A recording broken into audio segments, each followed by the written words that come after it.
I thought that this exercise was a dumb thing to do until I realized just how powerful it actually is. What it does is it unlocks any song so you can sound great on it when you're improvising.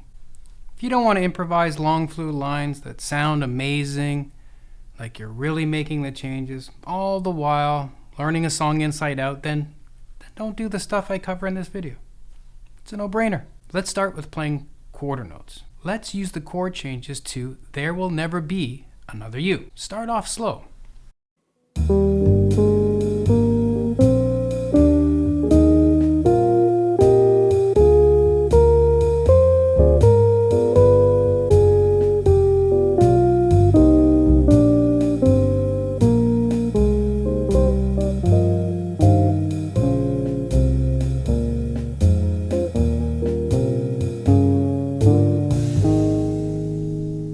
Stupid, right?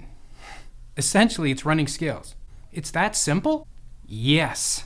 Stupid simple. There's just 4 basic rules. Start out a lot slower than normal. Match the scale to the chord. In other words, you play the scale for that chord that you're on of the moment. Play whatever you need to so that you land on a chord tone at the start of a new chord. That could be leaping past then coming back to the note, or playing a chromatic note. And lastly, never break the chain. It should be a constant stream of notes. So let's talk about what I played. Everything is good here. It's just an E flat major scale. Then I landed on a great note here on the D minor 7 flat 5, which is the 5th of the chord. C is my highest note in the D minor 7 flat 5 measure. Then I start to descend.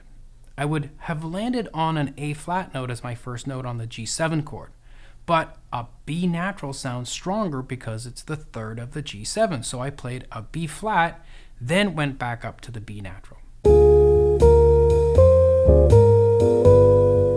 Everything else worked out great. I didn't have to do any maneuvers until we got to the second last measure. I had to put in a chromatic note to get from the D flat to an E flat. I'm going to tell you later on how to get your hands on the PDF lesson that will be extremely helpful to really nail this exercise. We'll now move to 8th notes. We're still going to keep the chain of steady notes, but you can change direction any time you want. You don't have to climb a mountain of notes and then come back down that mountain. This is similar to our last example, but now we're going to go a little bit deeper. And all the previous things like placing chromatic notes when needed and leaping over a note and coming back to land on the good chord tone all applies to anything moving forward.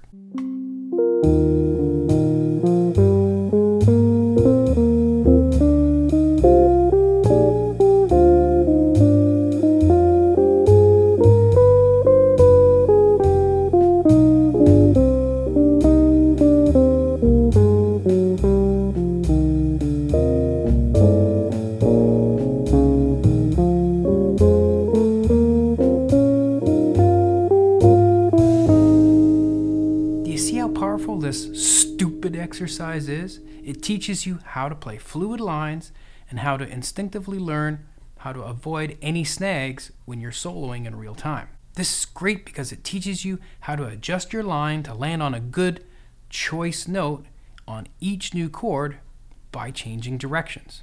Go even slower if you're having to stop and think what to play. There's no shame in playing slow. Eventually you'll work up the speed. Passing tone scales. Let's move up another notch to add in even more chromaticism. Now we're going to use passing tone scales. Many people refer to them as bebop scales. It's where you place a passing tone in a strategic place so that you always have the chord tones landing on down beats. On chords that have a major 7, a passing tone goes between the 5th and the 6th of the scale. Chords that contain a flatted 7th, the passing tone goes between the flat 7 and the root of the scale.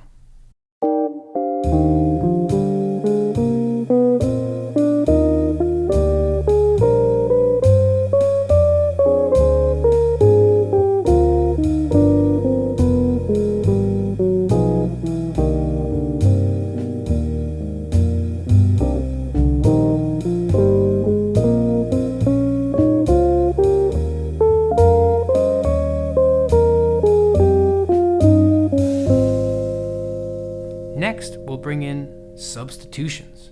And you can take these substitutions as far as you would like, but let's add in every jazz musician's favorite, the tritone sub.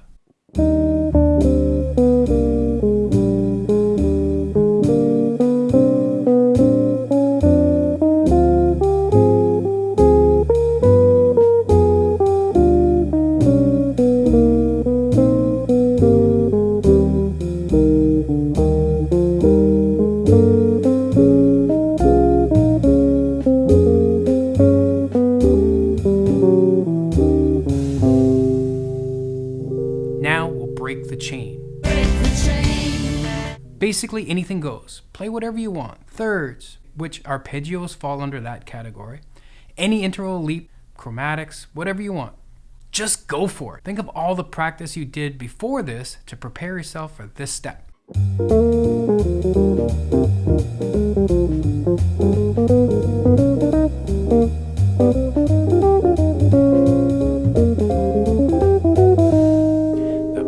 Lesson that's available below will show you step by step how to practice this not so stupid exercise after all. Also available will be slow and even slower backing tracks for you to really hone this in. And there will be a bonus level as well. Go to that link and grab a copy of the PDF right now.